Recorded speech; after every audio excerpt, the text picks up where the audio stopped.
All right, the drink we're about to make is called Smiler Cocktail. And we're going to put some water and ice in a martini glass, let that sit for about 30 seconds or just while you're making your drink, and it'll be nice and chill by the time you're ready for it. All right, put some ice in a glass, fill it up, and we're going to measure out 1 ounce of gin. And follow that up with a ½ ounce of dry vermouth.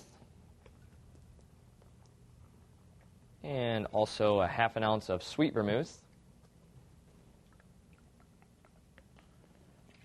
And next we'll add some bitters, 1 dash of bitters, and 1/4 of a teaspoon of orange juice.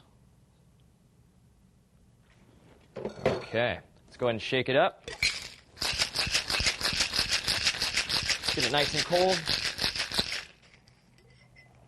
And pour out your ice water. And strain it into your chilled martini glass. All right. This drink's guaranteed to make you smile. Bottoms up.